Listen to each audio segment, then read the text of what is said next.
So welcome everyone to the Cottesloe Local Planning Strategy online information session.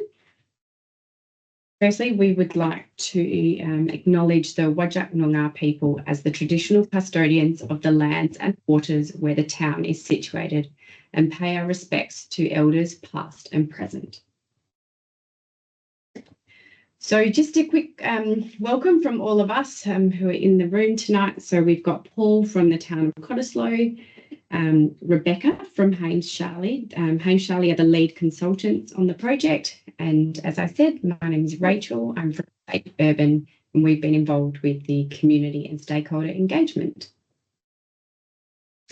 So just a little bit of housekeeping. As you may have seen at the start, we are recording today's session. So hopefully we should be able to make this available online after for those who were unable to attend.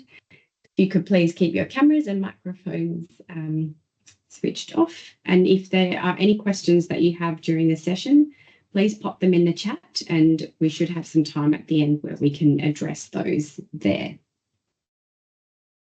So a little overview of what we'll be covering today. So we will go through what a local planning strategy is and what the document covers and what it does. We will go into a little bit more detail about the planning areas, which we'll describe what those are later on. The process from here, so what happens after this formal advertising period and how to make a submission. I'm going to pass over to Beck now to give you a little bit more of a deep dive into the local planning strategy. Thanks very much, Rachel. Just to begin with, it's important for us all to understand or start from the same baseline sort of background as to what a local planning strategy is. It's the vision and the aspirations for local planning in the town of Cottesloe for the next 10 to 15 year period. It's a document that links together all of the state and local planning documents that exist, and it is informed by consultation and engagement that we understand and undertake with you as a community. And the purpose of that is really to look at the local values and aspirations that the community has. We've undertaken a background review of all of those local and state planning documents, and really importantly looked at how they influence the town's local planning over the years ahead. We've undertaken as well analysis of the local area, and the purpose of that is to really get quite a good and deep understanding of what the issues and opportunities are within the town of Cottesloe. An important thing for us to keep in mind is that the local planning strategy is the strategic or the visionary piece, and then we have something called a local planning scheme. Both of these documents in the town's case are out of date and are requiring revision and replacement or update, and the local planning scheme flows on after a local planning strategy. So that's an important understanding for us all to begin with. So,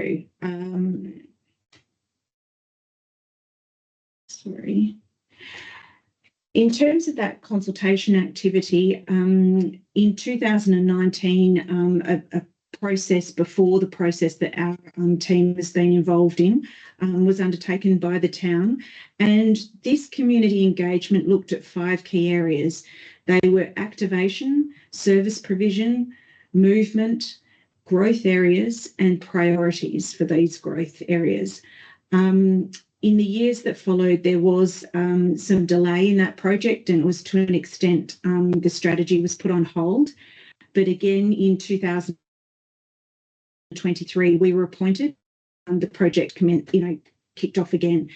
So the reason I mention this is that the engagement that we undertook with the town of Cottesloe's people and stakeholder groups and government agencies in 2023 did look back at the 2019 findings, and it built upon those. They were not forgotten or ignored, they were built upon. So that's an important piece of background for people to understand and know about and feel comfortable about. During 2023, we had a community workshop. We had on the Engage Cottesloe portal an interactive mapping tool so people could look at different areas within the town. There was an online survey that enabled some more drilling down into community needs, and this information has made its way into background documents and into the strategy. And we also undertook meetings with stakeholders, and this included local groups as well as state government agencies. I think an important thing to recognise as well as a part of this is that in 2023, that engagement process looked at planning area boundaries, and it very much looked at trying to refine these. And I'll speak more to that topic as we go through the presentation. So as we're about to sort of dive into how the strategy is structured, I wanted to communicate to everybody how under state government guidance, we need to prepare local planning strategies, and that is to address 4 theme areas of community, urban growth and settlement, economy and employment, environment, and transport and infrastructure. So every local planning strategy throughout our state now has its structure of its document is across these 4 themes. You can see what those subheadings under each of these themes are. So we would essentially, and we do have in the draft document, a chapter and a section addressing each of these matters. I probably, and we will speak to this a little bit at the end, I wanted to let you know that the document is substantially progressed, but it is still called a draft. And at the moment, this advertising process is for the public, particularly, obviously, the people of Cottesloe, to comment formally on the draft document, but more again on that later. So we have those 4 themes, and an important element within that is the population and housing growth element. We have something called WA Tomorrow population forecasts, which the state government produces, and we normally look at things in relation to census periods. So we're looking at the 2021 census and showing where Cottesloe is through to 15 years from now at 2036, which is the end sort of horizon of the strategy, what the expectation or the population forecast and dwellings that are associated with that indicate. So really the role of the strategy and every strategy in Western Australia for any local government is to look at these increases and changes in dwellings and population that are going to occur, and where are the places spatially within the local government area that we believe are the most appropriate places for that to occur. Again, I'll touch on this a little bit further later. So in addition to the themes, I suppose what I want to highlight here is the way that we've produced the draft document and strategy map that you will see through the advertising process, both online, and there are hard copies at the town's library and administration offices, is that it has been formed and considered this engagement with you as a community and stakeholders, the local contextual analysis that we've undertaken, the state and planning and local planning documents that exist or are under preparation, and that anticipated growth in terms of population, and also growth in floor space that may be related to mixed use, retail or commercial within your activity centres. So they're the inputs, and the picture comes together as a local planning strategy. So this is the covers and what it looks like. So you have 2 parts to any local planning strategy. Part 1 is the shorter of the 2, so the kind of the lighter read, let's say, but I'll tell you why and what's in each. So in part 1, we have the strategy itself, which consists of a map, and then a series of tables under each of those theme areas I mentioned earlier. And those tables, they include planning directions and a series of actions under each planning direction that relate to how we're going to achieve these strategic aims. Each of them has a time frame associated with them, which could be short-term, medium-term, or long-term, and there are years associated with those, so you'll see what those year timeframes are. I'll show you a couple of examples later. And these are all based on our consideration of the local context and the issues and opportunities. So what's in part 2, you ask? Well, as the title suggests, it's all of that deep depth and background and pulling together of existing studies and the implications of policies and strategies and state planning frameworks that influence the way that the strategy actions have been put together. So my tip in terms of reading the document would be that most people could probably have the time and be able to absorb part 1 because it's tables, it's spatial plans, and it's fairly concise. However, if there's a particular action or area within part 1 that interests you or you would like to know more about, you can look into the table and there is a rationale column, and in there it directs you to a section within part 2, and that will allow you to go to that deeper, longer document and find that background and that information that interests you and is of sort of relationship to the ones that, you know, I guess matter most. We all have different parts of the strategy that might be of interest. So that's just a suggestion if you're finding sort of tackling all of part 2 a little bit too time consuming or a little bit of a long sort of read. So that's what the strategy is. Now we're going to talk a little bit, we're going to kind of dive into a couple of chapters here, I suppose. A really critical part of this is the strategy map. So on a single map, we're required, and this is the graphics standards, the colours, the legend, the line weights, everything that is you see here is within a style guide that is set by the state government. So this is not something that we can graphically design and, you know, choose for ourselves. These are sort of determined, and this gives a sense of consistency across all local planning strategies, which is important. I guess on the left, I've given you a few examples of the kinds of things that are shown on a strategy map. We, of course, outline all those major transport routes, all of your local roads as well, your activity centres, which includes corner stores, local centres, as well as your district centre, which you can see there in the pinky red colour, which is Cott Village. Things like schools and other public infrastructure, your parks and your recreation areas. So they're the sorts of things. You can also see 400-metre radii around each of your train stations.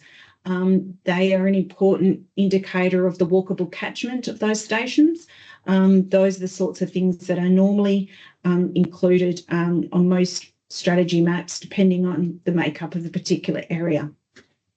So what I'd like to now delve a little bit further into is a concept which is drawn through much of the strategy and particularly referred to in part 1. And that is planning areas. We have planning areas A through to F and some action areas 1 and 2. I'm going to speak about each of those with you in a moment, but I want to kind of introduce another concept here, and that is the concept of a planning area.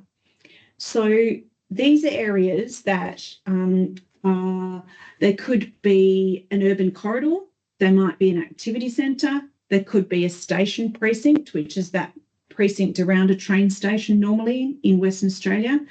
And they're areas that could be identified for future urban intensification, like residential infill, but they can also be heritage assets and they can be significant environmental assets. So a planning area per se does not necessarily mean intensification or changes to zoning or development controls.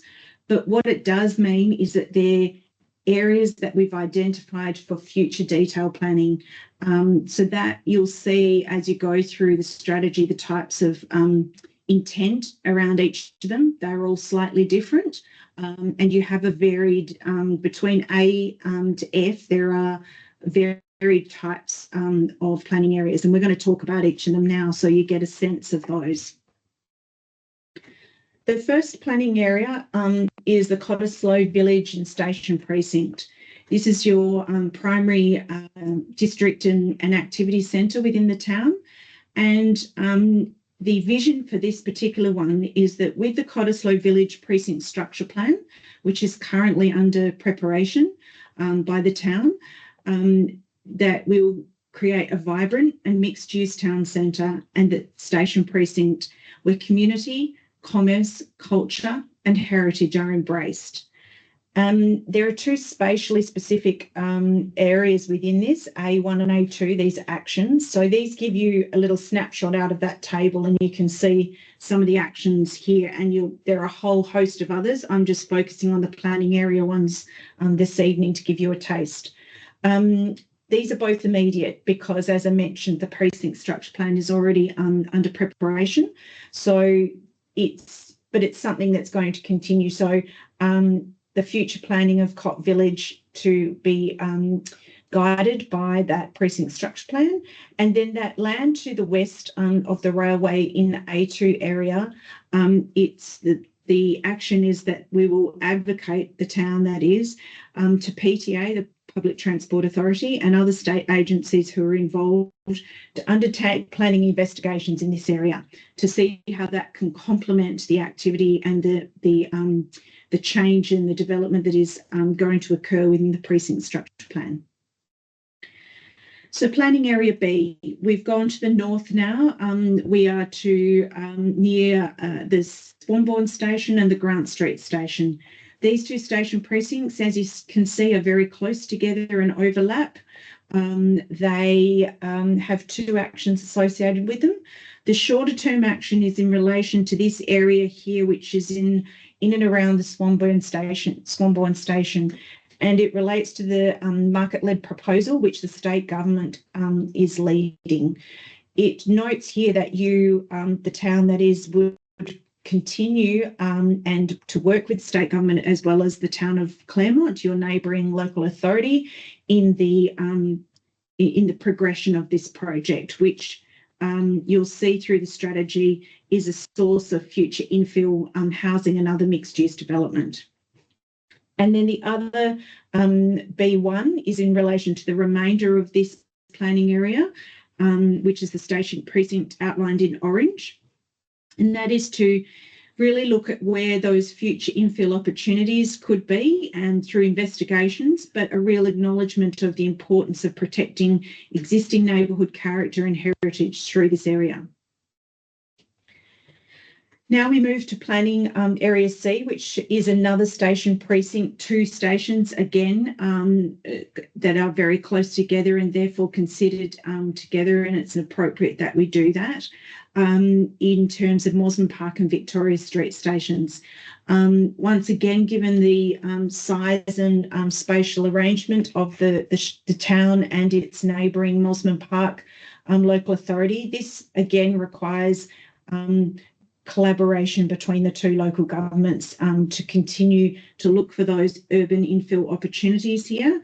But again, that consideration of character and what the existing neighbourhoods built form is and where we can find those high density housing and mixed use potentials is the direction and the outline here.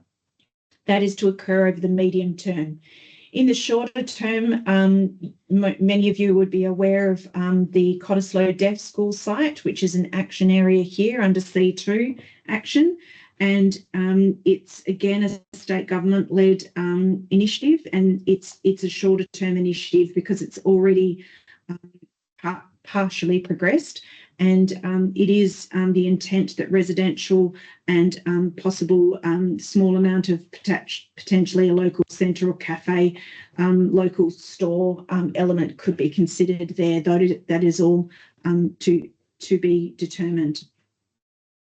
So planning area D gives us another type of example, as I mentioned earlier, gives us that understanding that planning areas are focus areas, and they're places where we're going to do some more work, and we're going to progress things such as, in this case, in the Vlaming McCall Centre area at D1, that we're going to be trying to look at how we can sort of grow that community value and carefully explore that tourism and amenity, and what are the opportunities for visitors as well as residents in this area.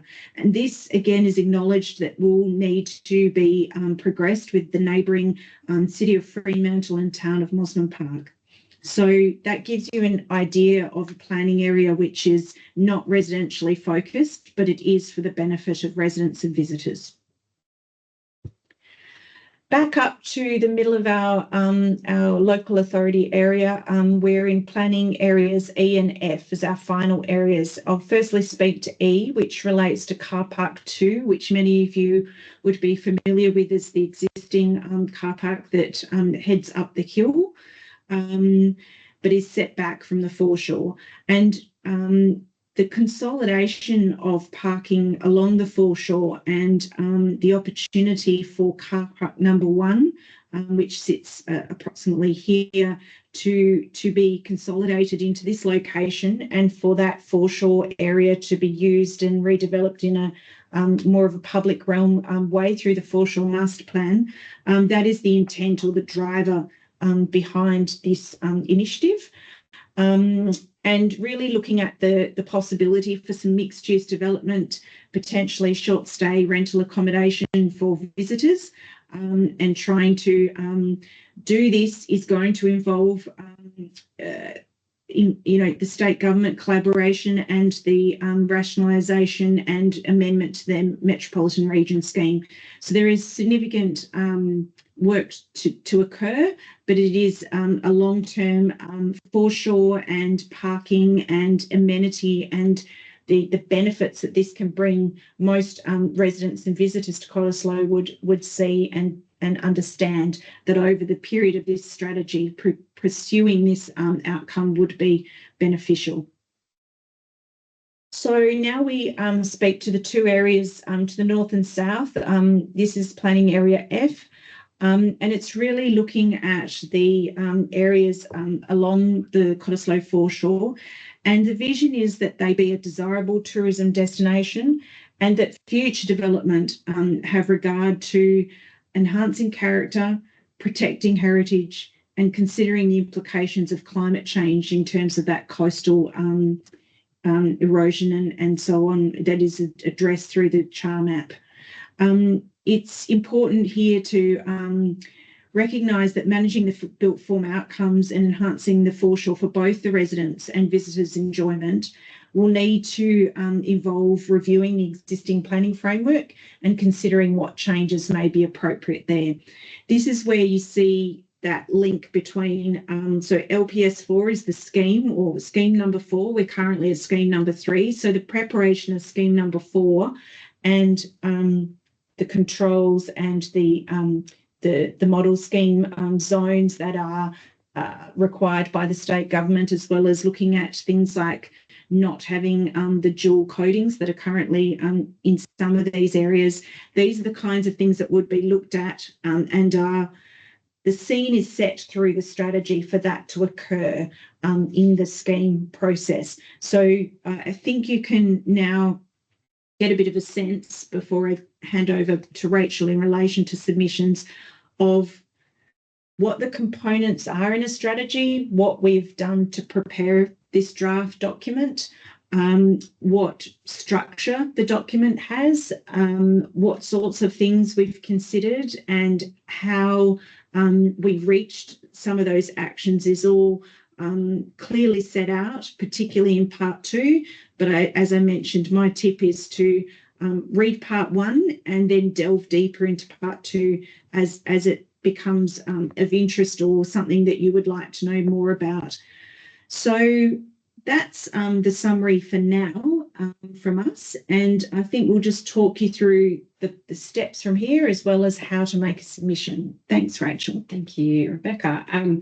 So the process that we're in now is known as the formal advertising. So the state government has granted the town permission to advertise the document. So the advertising will be for a period of 35 days, which has commenced and will close on the 13th of October. So the way, I guess what happens at this point is that this is your opportunity to provide feedback on the document. And during this formal advertising, the way that that feedback is received is through formal written submissions. So once all the submissions are received, the town and Rebecca's team will go through all the comments, all the feedback that's provided, and determine if any changes need to be made to the document. All the submissions and all the proposed changes, if there are any, will be considered by the council later this year or at the start of next year. And the council will determine whether to endorse the strategy as it was advertised, or with some changes or modifications as required. And then though that submissions and proposed modifications are submitted to the West Australian Planning Commission for consideration and endorsement, and that will be in 2025. Once that strategy is endorsed, that will be used to prepare the local planning scheme, which Rebecca has touched on a few times. That's the legal document that outlines all the zonings, the land uses, all the development requirements. So when you make a submission, the more information that you can provide in your written submission, the better that the town can respond to your concerns or issues or opportunities that you've identified. So some of the things that we suggest might be helpful are to advise us if you support the vision, if you do, if you don't, and why not. Are there any issues or opportunities that have not been identified in the strategy that you think should be? Are there any planning areas that have not been identified that should? And do you support the local planning strategy map? And if not, why? If you do, why? So rationale always, if possible. The more information that you can provide, the better the town can respond. And if there are changes that need to be made, it can be clearly justified why that change is appropriate.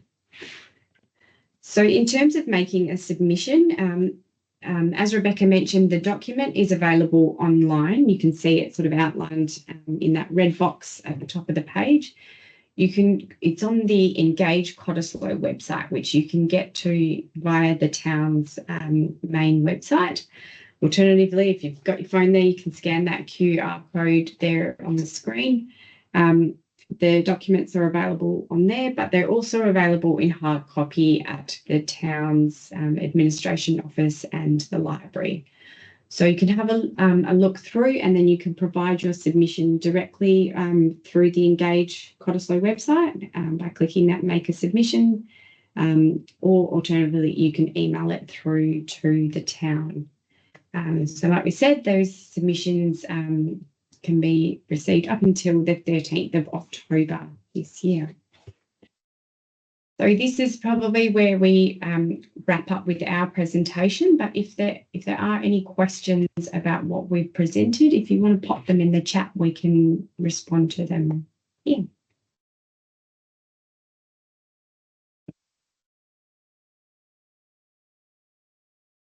Can view everyone.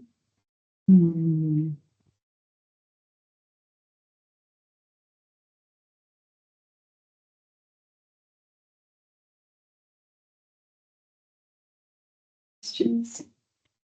So go back to Teams.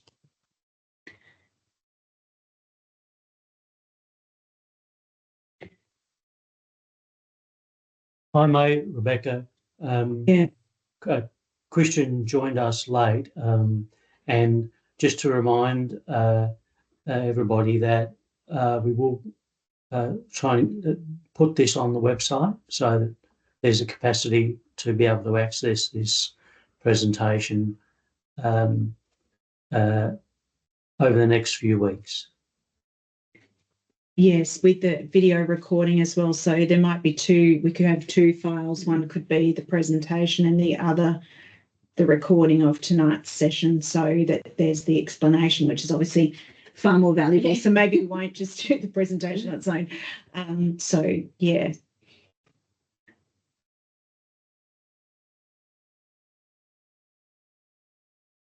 Any questions? No, look, I just wanted to say I had to jump onto a phone call, so I missed a little bit there at the very end. But I listened to the bulk and just wanted to say thanks very much for, yeah, a very good overview of the document and I guess the process for submitting a submission. So thanks again for taking the time. You're most welcome, Mitch. And yeah, if you, all of you as advocates, and we met some community members, that we had an open day on Saturday.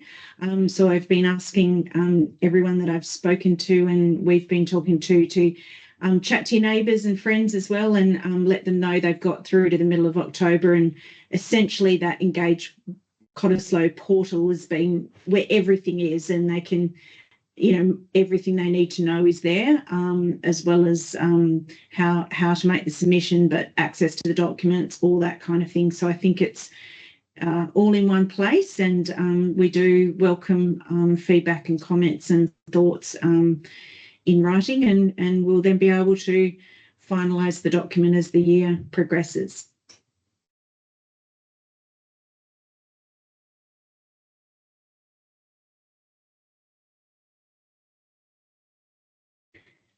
Okay, Paul, well, we might...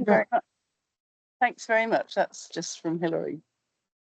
Thank you, Hilary. Thank you. Appreciate you coming, and yeah, we'll look forward to seeing submissions from all of you. Yeah, thank you all for taking time out of your very busy lives to come sit with us for a little bit. Thanks very much. See you. Bye.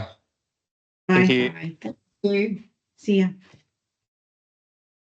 Should we start? You all. I'll just end the recording.